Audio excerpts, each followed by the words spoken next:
Welcome to Gospel Tangents, the best source for Mormon history, science, and theology. I'm Rick Bennett.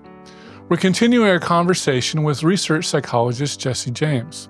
In our next conversation, we're going to talk about the religious motivation behind especially polygamy skeptic theories, as well as their theological reasons for opposing this. We'll also talk about some spillover theories, so you won't want to miss this conversation. Check it out. All right. Another reason that people tend to believe in conspiracy theories is that they tend to be confirming of certain religious beliefs. Oftentimes, conspiracy theories are religiously motivated. So one example is the flat earth conspiracy theory, where people are more likely to believe in this because of certain biblical passages that seem to support it.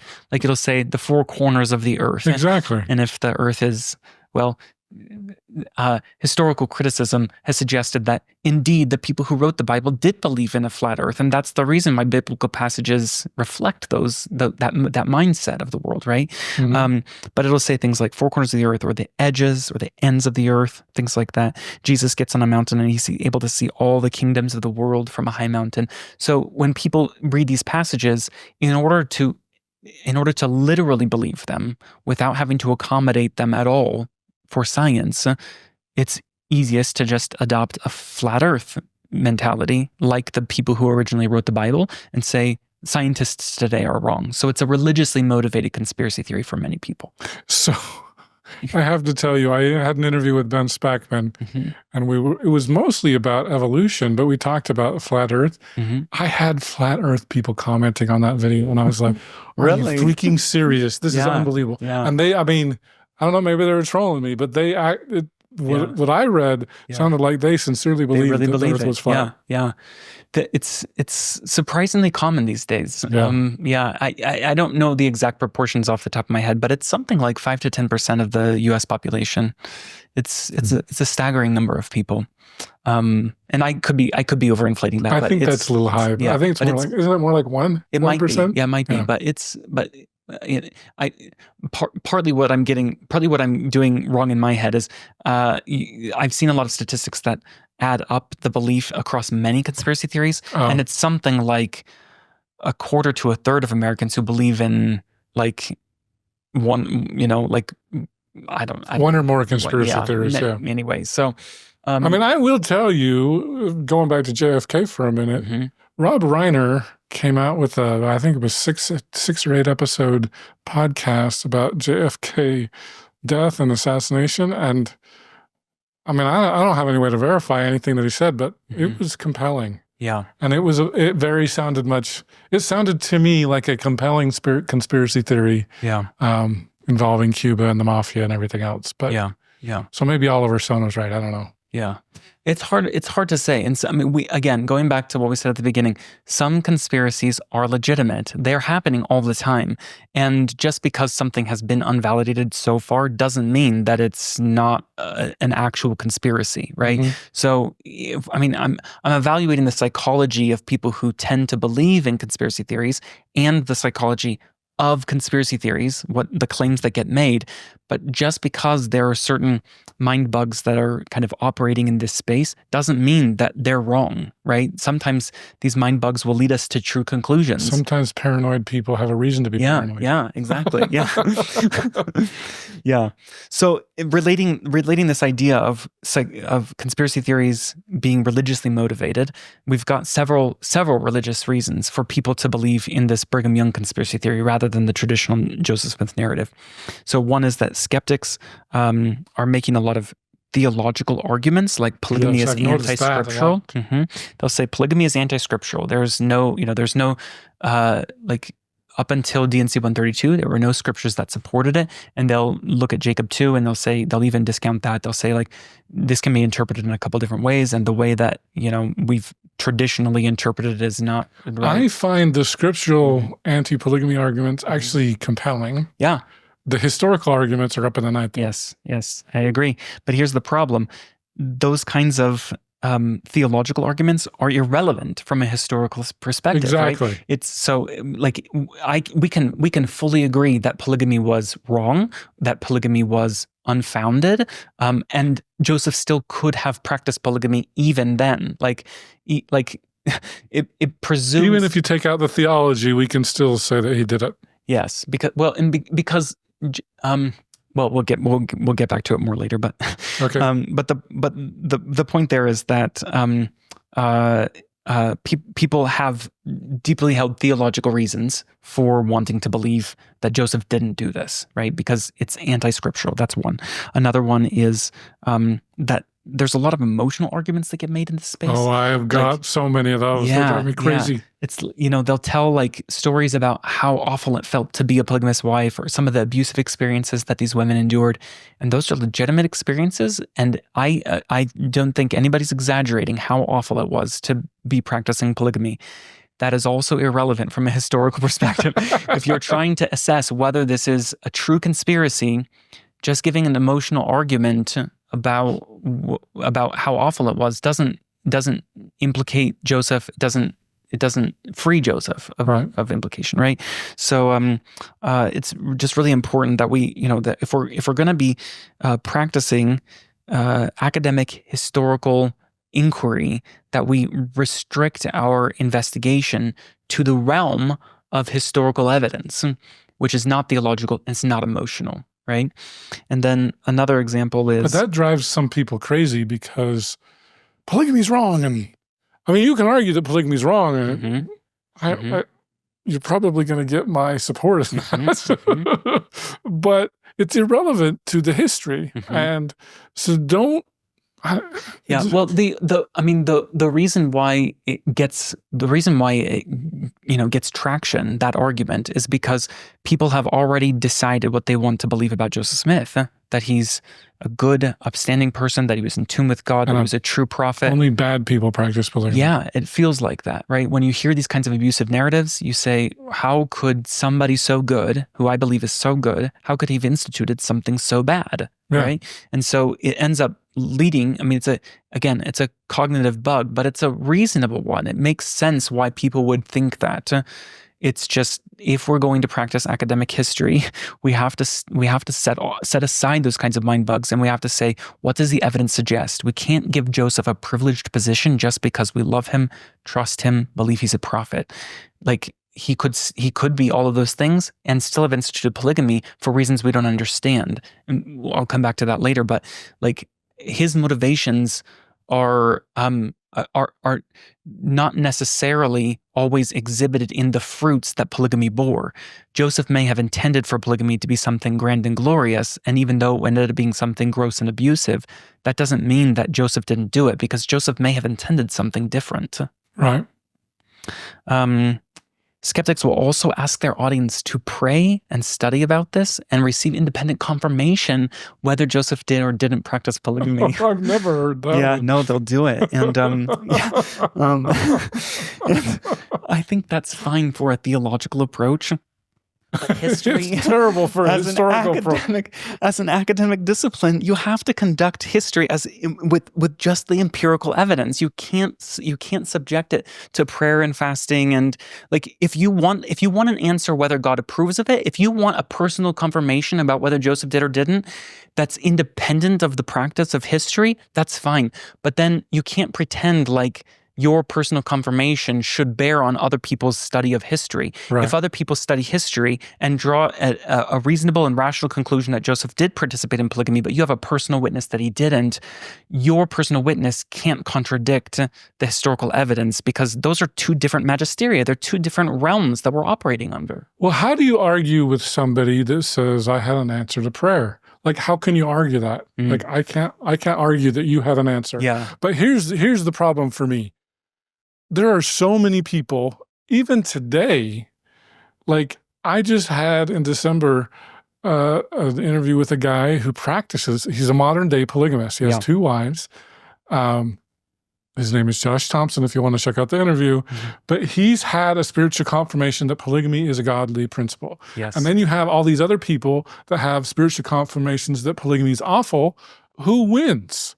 Like, how do you solve that answer by an answer to prayer? Because God, if you believe God answered both people, How do you decide? So the explanation that people will give on both sides of that argument is the other person misheard God. They got it wrong. But as an academic discipline, historians can't look to that as evidence because neither side is empirical, observable, or objective, right? Both of those answers that people are getting are subjective, internal, and potentially suspect to or susceptible to already operating psychological characteristics that are inside of them. So even if you feel like you received an answer from God, that doesn't necessarily guarantee that you were right in hearing God, right? So, you have to, like, if you're going to be objective, the best you can say is X% of people have prayed about this and felt a confirmation, right? X% of people have prayed about this and felt that it wasn't true, right? But that's, as an empirical science, that's the most you can do. You can just say, what is the consensus among people who have prayed? Yeah, exactly. And, Mormons will not like that because we do not win the majority. There are other theological reasons why people would want to believe in this conspiracy theory. So one is, again, in the wake of the First Presidency pushing the COVID vaccines, this kind of a natural response to that fear and uncertainty, and members trying to find a way to kind of disempower the prophet by breaking that chain of authority. But another reason would be that most members continue to be bothered by historical polygamy or future polygamy, or both. We know usually both. Yeah, usually both. Carolyn Pearson, for example, in her book about eternal polygamy. Yeah, Ghost of Polygamy. Yeah. So Ghost of Eternal Polygamy, I think she called it. Yeah. She talks about this idea that I don't remember the percentage, but something like 80% or more of the women that she surveyed for her book still worry about the fact that men are end up being sealed to more than one woman in the temple, and that implies that there will be a polygamy in the eternities. And if that's the case, then people would very much, given that people are uncomfortable with it, people would want to find a way to discredit that practice. And one way you could do that is to say, it's not a true practice. Brigham Young instituted it as a fallen person, as a lecherous man who wasn't a true prophet. And therefore, this practice that we're still doing today is wrong. And the church should repent and change. Which is a fine theological argument. Mm-hmm. It's not a historical one, though. Yeah, but it doesn't speak to the historical question of whether Joseph did or didn't practice polygamy. Right. Yeah. Oh, also, I forgot about this one. Many people who believe this conspiracy theory are part of the Denver Snuffer movement. I do know that. Yeah, a lot of... Including Denver. Yeah. And a lot of them will believe this theory because... And check out my interview with Denver. Yeah. Because it further disempowers the church, right? It bolsters their feeling that the church is in apostasy and that they're doing right by trying to root it out. Yeah, exactly. So by distancing Joseph, kind of saving Joseph's reputation from the maligning the stain of polygamy. The stain of polygamy. They're able to just kind of, I don't know, save the restoration. My experience with snuffer followers is they're ones who are definitely like, well, you can pray and get an answer that polygamy is not God. And I prayed and I got an answer. So therefore, Joseph didn't practice polygamy. Mm-hmm. That's the most common from snuffer followers, the most common response that I get. Mm-hmm. Yeah. Well, and it's my understanding that Denver has taught also that he had a revelation that Joseph was never involved in polygamy. And so that ends up being a very strong religious reason why somebody would want to find evidence to suggest that Denver's revelation was right. If Denver has a revelation... Was he a reincarnation of Joseph Smith III? And he's certainly reincarnating the arguments. Okay, so another thing that's going on in the psychology of conspiracy theories is this idea of spillover theories. And you mentioned this earlier. You didn't know this term, but conspiracy theories are more likely to happen when real conspiracies occur. So if there really is a conspiracy, then people are more likely to kind of spin off onto conspiracy theories based on that actual conspiracy. So in the world of conspiracy theory studies, the 9/11 attacks are a great example of this. There was actually an Al-Qaeda conspiracy, but based on that real event, lots of conspiracy theories have spun off that, for example, the United States government was involved, that they, conspired against their own people. And there are planted bombs in the buildings so that they would the collapse. base of the buildings. Yeah, exactly. So they're forgetting that Al-Qaeda tried that in 1993 and it didn't work. That's why they had to fly planes into it. Yeah. Well, and there's reasons why people don't like. People often will believe in the bomb theory of the 9/11 towers because they misunderstand the science of what happened that day when the planes hit the towers. Yeah. Well, and there's a BYU professor who's no longer a BYU professor because he really promoted that. Oh, really? Theory. Yeah. Interesting.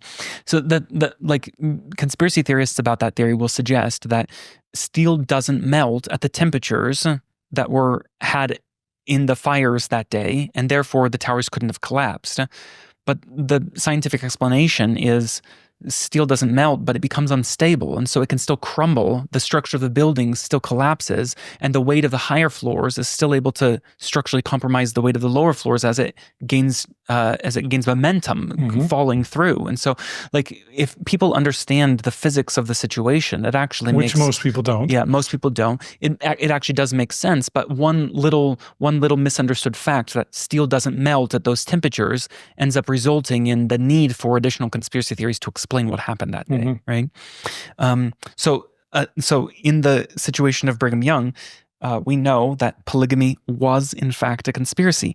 Either Joseph secretly started it, conspiring with others, or Brigham secretly started it, conspiring with others, right? Somebody. So either way, there was a conspiracy. It definitely was a conspiracy.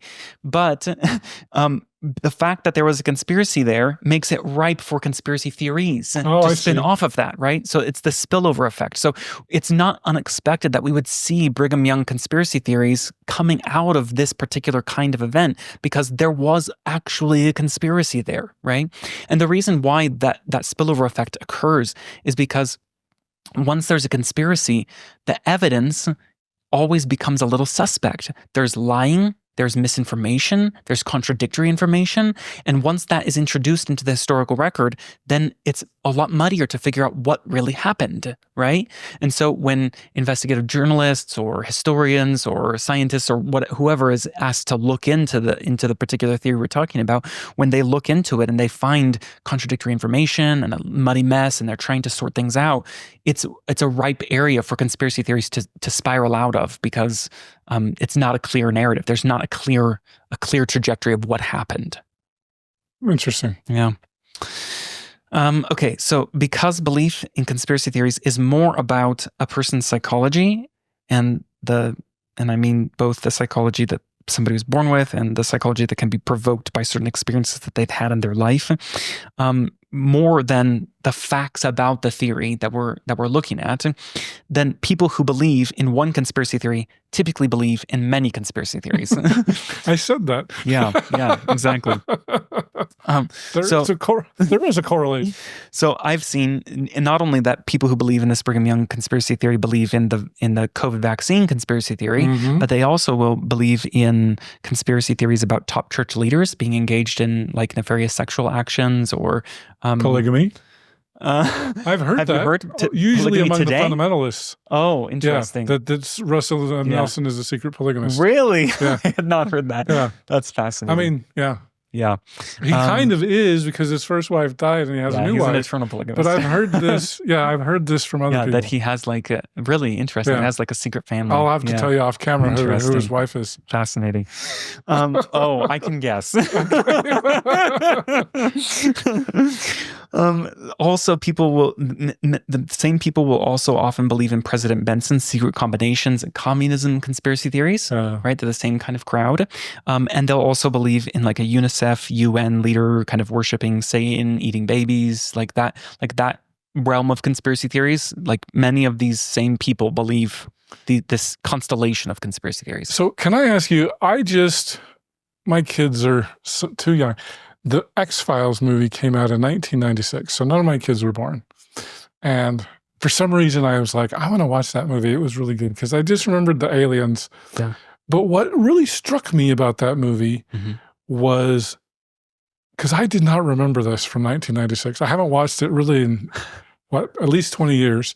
Or almost Yeah, whatever the number is. And so Martin Landau, who plays this kind of conspiracy theorist, but of course there really are aliens, and so he was right. Yeah. But he was talking about how FEMA was involved in covering up all this stuff. And I was like, FEMA? Like, when you hear about conspiracy theories, FEMA is always involved, and we've got to cut funding to FEMA because they're just a bunch of conspiracy theories. Yeah. And I thought, did X-Files start all these conspiracy theories? Interesting. Yeah. I don't know. Now you're going to have to watch it, huh? I'm going to have to look, and I'm going to have to do some research about where did the FEMA thing start, you know? Oh When my gosh, did it people was start crazy to believing me when he was talking about, it's FEMA. And I was like, are you kidding me? it just became, because I remember when I watched it in 96, I just thought it was a really interesting movie. Yeah. And maybe it's just because I'm older now and wiser, but I did not remember all the conspiracy theories. And I didn't watch X-Files, the TV show. I only watched the movie. Yeah. I told my son, oh, you'll like it. It's like Stranger Things. Huh. And he actually agreed with me. It is like Stranger Things, which is also a conspiracy theory movie or TV show. Very cool. Conspiracy theories are supported by a lot of confirmation bias. This is the most common bug in cognition that we experience. Everybody does this. It's so hard to combat. It's so hard. But basically what confirmation bias is, it starts from the assumption that something's fishy, and then you seek the evidence that supports your conclusion you've already started with. It's basically the reverse scientific method. So the scientific method kind of starts with a question, collects evidence, draws a conclusion. This approach of confirmation bias starts from a conclusion, collects evidence that supports that conclusion, right? So, and of course that can be really amplified by echo chambers and social media.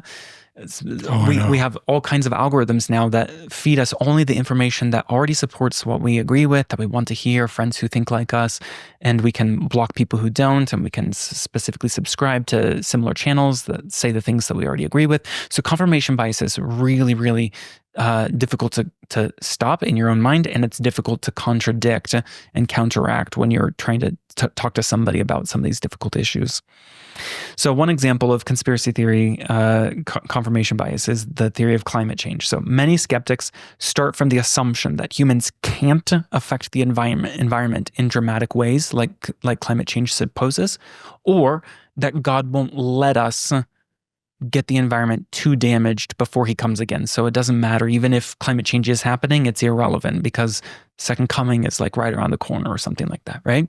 So one of those two assumptions usually undergirds people's belief in the climate change conspiracy theory, but then they'll go out and seek evidence that suggests that climate change is not real. Right? And they'll cherry pick that evidence. They'll specifically seek for the evidence. They'll ignore the bodies, the mountains of evidence that scientists have collected that suggests that it's a real phenomenon and that it's very dangerous.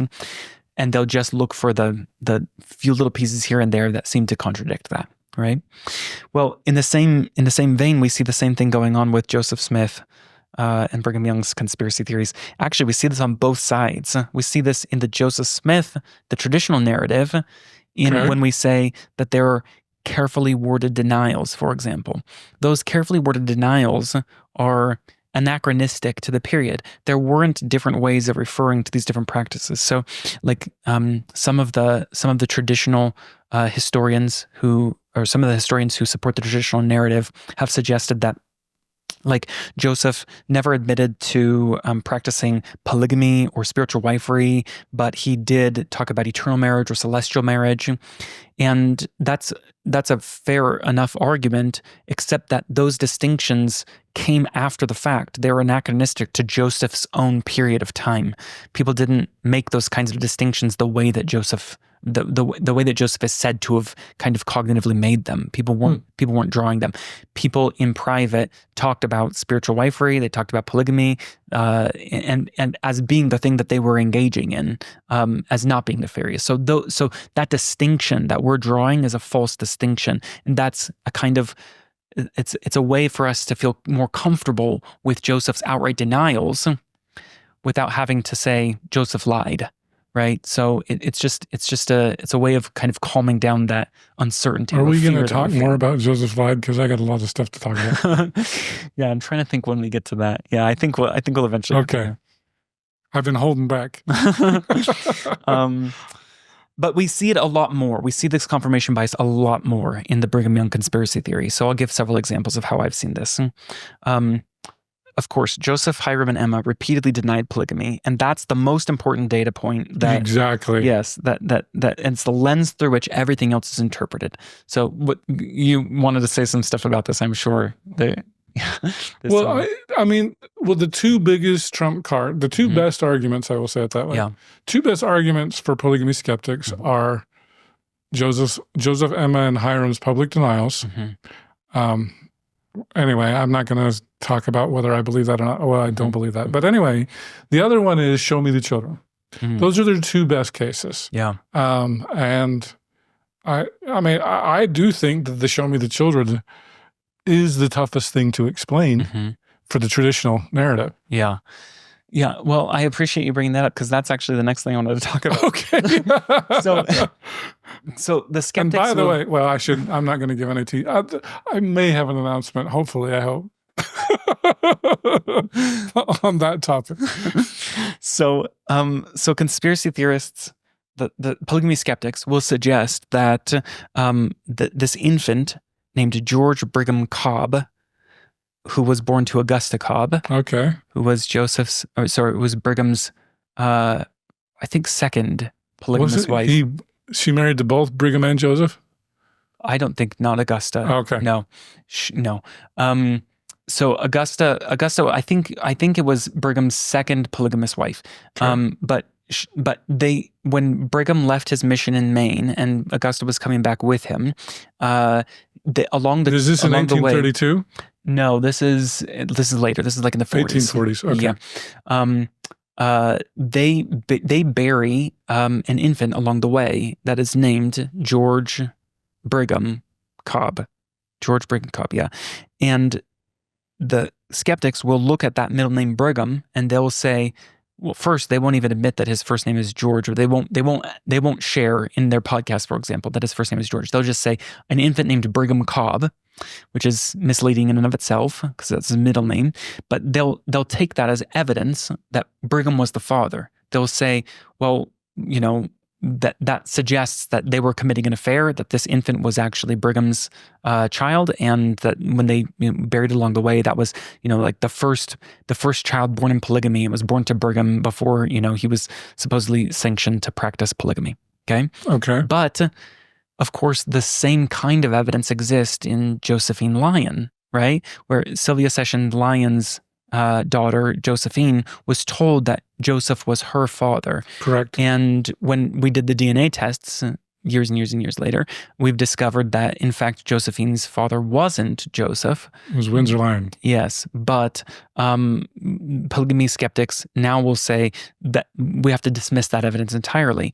But the fact that that Josephine was named for Joseph and was told that Joseph was your father suggests that there may have been illicit sexual relations between, or I shouldn't say illicit, I should say perhaps sanctioned, polygamous, proper, I don't know. But there was there may have been some kind of sexual relationship there. But the problem is that inconsistent way in which these two pieces of evidence are treated. One is treated as evidence of Brigham having practiced polygamy, and one is thrown out. The other is thrown out as not evidence of Joseph having practiced polygamy. Okay. So it's an inconsistent manner. Thing, yeah. That's an example of confirmation bias. We treat the evidence differently depending on our preconceived notions.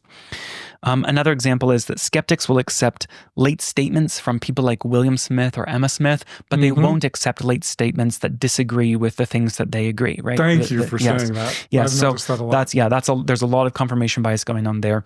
As an illustration of that, there are William Marks spoke about a conversation that he had with Joseph right before Joseph died. It was just like 2 or 3 weeks before Joseph died, right?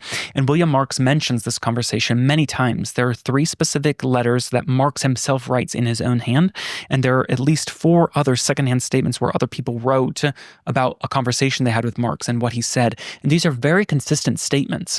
They're There's some with more ambiguity, some that are more concrete, but the basic telling is pretty consistent across all 7 or even 10 potentially different versions of these statements. But I have seen the skeptics of the traditional narrative end up cherry picking the evidence that they will use from Marx and from other people who are secondhand relaying what Marx said. So I'm going to share a couple of quotes here because I think this illustrates the point really well. So one ambiguous Marx quote he goes like this: "This doctrine of polygamy, or spiritual wife system, that has been taught and practiced among us will prove our destruction and overthrow. I have been deceived. In reference to its practice, it is wrong. It is a curse to mankind." So Marx is saying, Joseph came to me and he said that. He said to me that this is a wrong practice. I was deceived.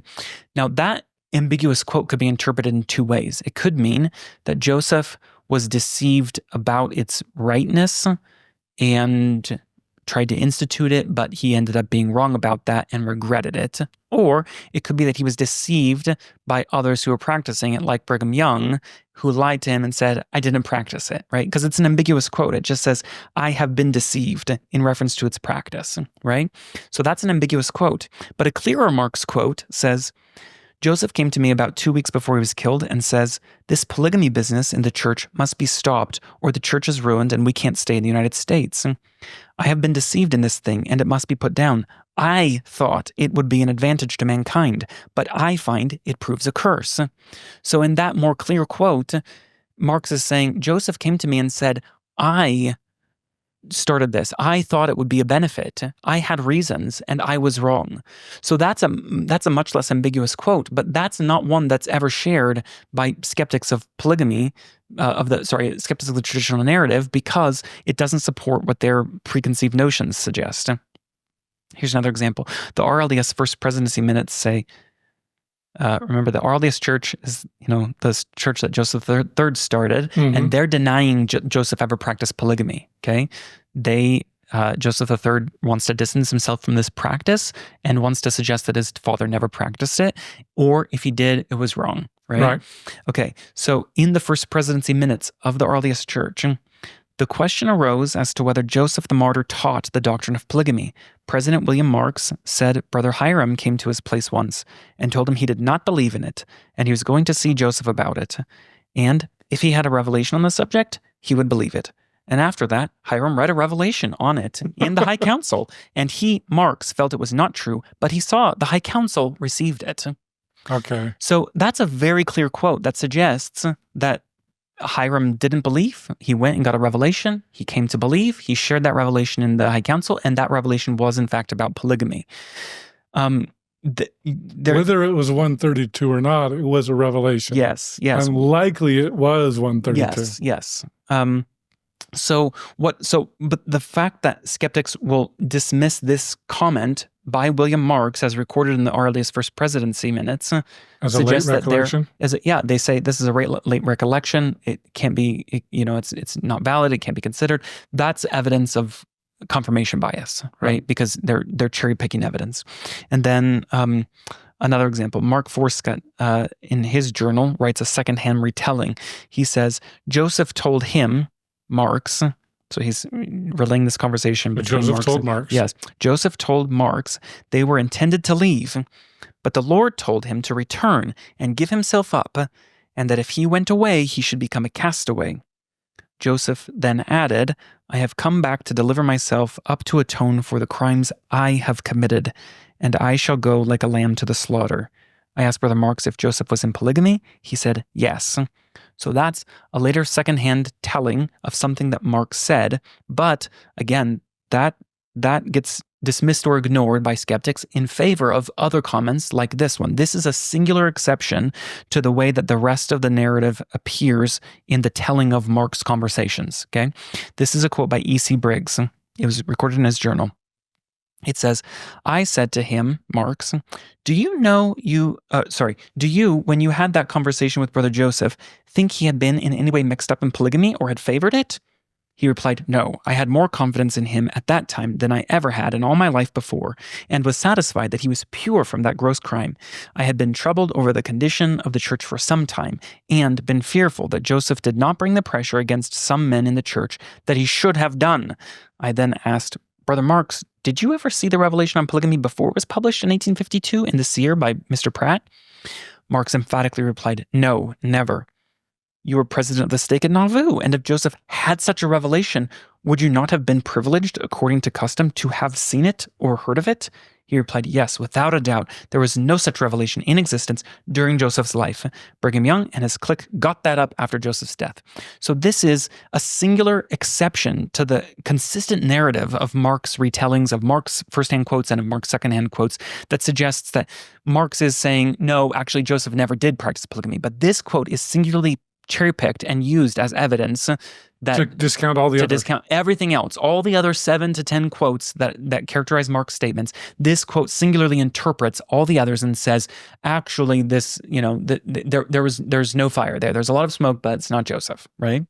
And is this secondhand? This is a secondhand retelling as well, but if there are several secondhand tellings, and say there are 5 secondhand tellings, and one of them says Joseph didn't practice polygamy, and the other 4 says Marx said Joseph did practice polygamy, then 1 beats 4, right? Yes, 1 beats 4. if you're leaning into confirmation bias. Okay, one final example of this confirmation bias is Brigham repeatedly used in his I've read that it's not clear whether it was Brigham or somebody else writing in Brigham's journal, but in Brigham's journal there's a Masonic cipher and cryptic writing in the cipher. Okay, so there's like 2 layers of code here. Okay, so Brigham repeatedly uses abbreviations like WAS and SAW. Those spell words, was, saw, but they don't make sense in context. For example, in the journal it says, "I was taken into the lodge. J. Smith was Agnes." But if you say J. Smith was Agnes, that doesn't make any sense. But some have proposed that WAS is an abbreviation rather than a word, that it means wedded and sealed, or, since it's also sometimes inverted, SAW, sealed and wedded, right? It can be reported either direction. But if that... Is it capitalized? Do we know? So the cipher, what the cipher looks like is a series of squares, triangles, dots, lines. So it's a code. It's not desert alphabet? So there is no capital or lowercase system in this system of squares and triangles. So that cipher, that Masonic cipher, is then decoded into letters that are usually just treated as all caps because there's not a lowercase system within the cipher. So it's all spelled out in caps. "I went to the lodge. J. Smith was Agnes." Wedded and sealed Agnes. Yes, wedded and sealed to Agnes, right? So that, if that statement were as innocuous as they tried to suggest, as Joseph was Agnes, as Joseph incomprehensible as that statement, as incomprehensible as that He's dressing up as Agnes. That statement is really incomprehensible until you infer that the word "was" is a code. But if it was innocuous, let's say that it had some other strange meaning that we can't discern, and it was truly innocuous, why would it be written in a code and then in a cipher on top of that? It's 2 layers of secrecy because it's a really secret, special thing that we don't want people to know without privilege of knowing, right? Mm-hmm. We wrote this down, but we don't want anybody to find out accidentally, right? And so we have to keep this in layers of secrecy. Well, if there's layers of secrecy, that suggests that it's something worth keeping secret. It's not just an innocuous phrase like, whatever. I mean, the other thing that... is this Agnes Coolbrith? Do you know? I'm just curious. I can't remember. Because I think she was... who was the guy who died, the Smith brother who died? Don Carlos's wife. And then Joseph later married Agnes Coolbrith. Mm-hmm. Okay. Yep, that's the one. Yeah. So this is the recording of the instance when they were sealed. So here's the other thing that they'll take issue with. The word Agnes in the script is mistranscribed. It's written as Agnew, Agneww, because the S and the W are inverted triangles from each other. So when Brigham was writing the code, he accidentally wrote the wrong direction of triangle. I don't know if he was going fast or just made the mistake, but the thing is, that wasn't the only mistake he made. He made other mistakes within the sentence, within the other areas where he was ciphering, using the Masonic cipher.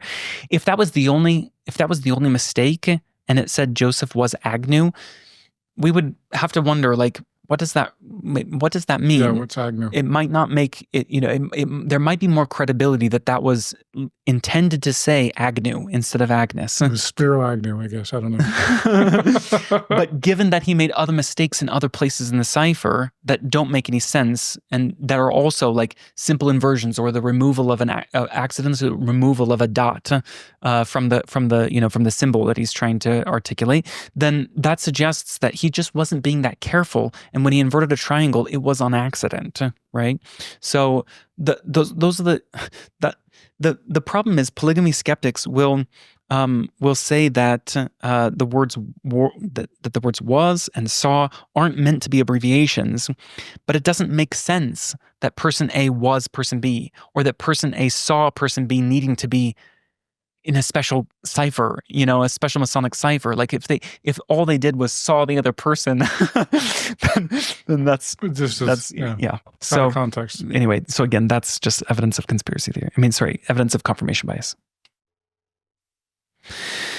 Okay, another example is that conspiracy theories are resistant to change because of cognitive dissonance.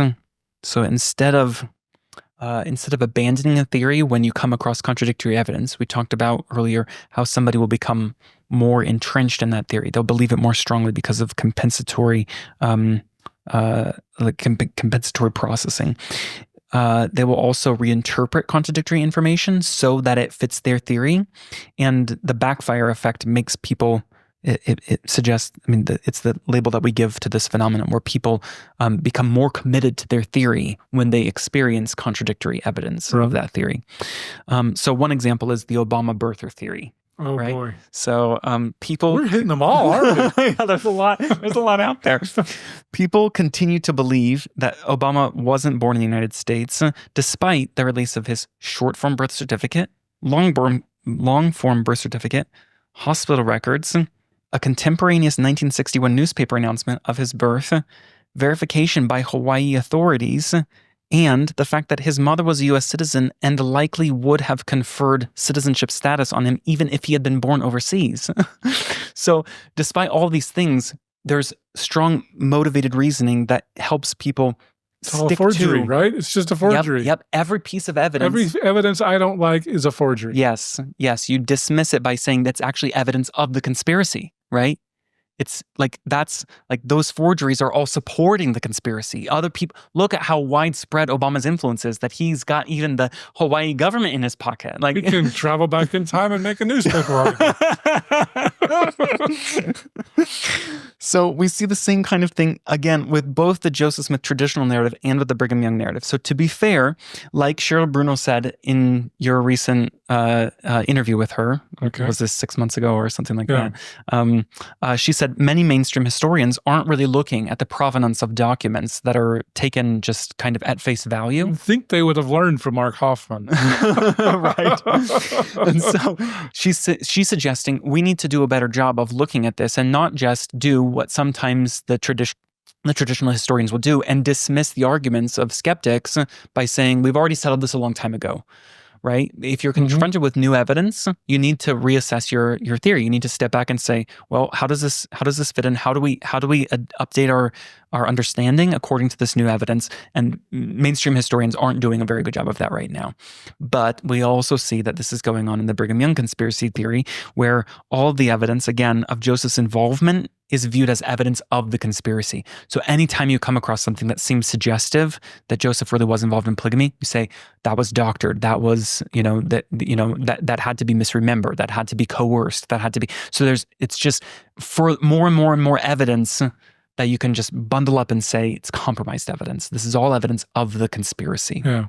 Well, and a couple things I want to mention about that, because I just made a joke about Mark Hoffman and, the latest Joseph Smith photograph that was produced by, or I don't know, it was discovered by the Community of Christ. Yeah. The LDS Church has been very hesitant because it does have poor provenance to say, yeah, that's Joseph Smith. Yeah. And Locke Mackay, I talked to him, and he's convinced that it is. It's logical that it could be, but the LDS Church has stepped back and say, well, we did learn from Mark Hoffman. The provenance on this photograph isn't great, so we're going to withhold judgment as to whether it really is him or not. But as far as the polygamy documents, because of Mark Hoffman, they have gone back because, when those murders happened, George Throckmorton, which is one of my favorite interviews also, he's the guy who figured out how Mark was forging documents. They went through the archives and were like, and he actually had them, he said, I want you to show me a document and I'm going to tell you if Mark produced that or not. And he nailed everyone but one, and then that one that he got wrong, they actually found out he was right about. So I can't say for certain that they've gone back through all of the documents, but I think they've done a pretty good job of going through the archives. And especially, the problem is Mark created so many forgeries. He did an Emily Dickinson poem that was tried to sell for auction, I think in the year 2000 or something. And Brent Ashworth's like, I saw that poem back in 1986. I thought it was terrible. And Mark tried to sell it to me. So there are still forgeries out there, but I think the LDS Church has done a pretty good job. I can't say perfect, nobody can, of going through and looking at provenance, especially in relation to Hoffman. And I don't know how many polygamy documents he might have forged, but I would assume most of those documents the church has looked at, and they make provenance a much bigger part of the narrative now. And so I would be surprised if, let's say, there was a Mark Hoffman forgery, and I guess there could be other people who forged. Mark didn't have a monopoly on forgery, but I would be surprised if there are still stuff out there, like the Clayton Journal, like the Mark's stuff, that, because I know a lot of skeptics, because they've got to discredit that somehow, and the best way to do it is call it a forgery. It's not a forgery. Yeah. Well, so part of the problem what's going on here is you've got these pieces of evidence that suggest that Brigham did very much, in fact, shift the telling of the church history in the publications of church history document. In his church history books that were published in the Utah era, but he didn't eradicate the original documents. He didn't burn or destroy the documents that say to be revised, or in which he inserted a sentence or two. And the examples of evidence where they were tampered with in the original documents are actually quite few and far between. So I'm not saying that nothing was doctored, nothing was changed, but if you're trying to create a Clayton Journal, an actual conspiracy. If you were trying to enact an actual conspiracy, then you would destroy the original source documents after you doctored them, and you'd only leave the altered history. But Brigham didn't do that. The thing is, this is a very common way of practicing history in that time. People didn't have the same standards of academic rigor that they do today. People, when they would create history, it was myth building, it was storytelling, it was a way of creating for people a cohesive identity as one unit with one shared history.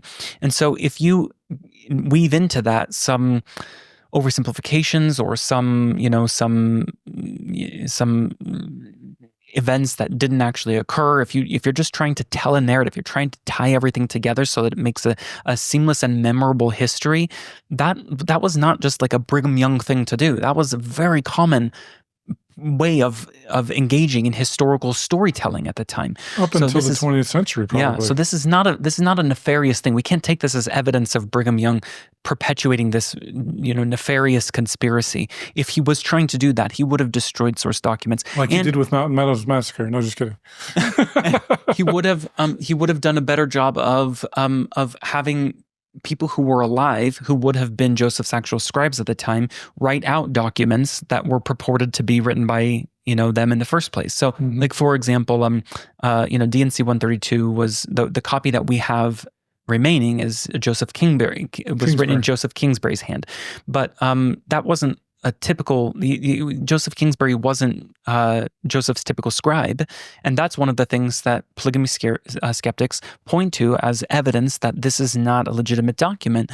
But if Brigham was trying to contrive evidence, he would have had it written not by Joseph Kingsbury. He would have had it written by William Clayton, right? Somebody who was actually Joseph's scribe. But the fact that it's not in that it's not in Clayton's hand suggests further that this is a legitimate document, not a contrived one, right? Okay, so another principle is that conspiracy theories can be adaptive for our psychology to help us when they're either applied to in-groups or out-groups. It can work either way. And in this particular instance, we see it both directions. Okay. So I'll show an example from just the field of conspiracy theories generally. The 9/11 conspiracy theory, for example, says that this is an inside job, not an Al-Qaeda conspiracy, right? We talked about that. That's taking the direction of the conspiracy theory and saying, well, it's not an outside conspiracy theory, it's actually an inside one. And the benefit of that is that it's self-protecting it's self-protecting for a group to recognize defectors or dangerous entities within your in-group, to root them out and say, oh, like they're not actually on our side. They look like they're part of our in-group, but they're actually working against us. So if you can spot people like that, the moles or the defectors in your own group, then that's advantageous. That's one of the reasons why by presenting a conspiracy theory about your own in-group can feel comforting. If you identify them and root them out and ostracize them, then you're self-preserving your own group, right? So are you talking about like identifying Brigham Young as a mole? Is that what you're saying? So people who are still active LDS members of the church today use this same kind of feeling, like this same in-group preservation mentality, to show that Brigham Young was a threat in the mentality and the culture of the church going up to today, and that we should stop idolatry toward men, i.e. obedience to LDS church leaders, and that we should show more obedience to God, follow God alone, right? So it's sounds like Snufferites too. Yeah, well, that can happen. But people who are still active in the LDS Church today they perceive the need for reforms, and so they identify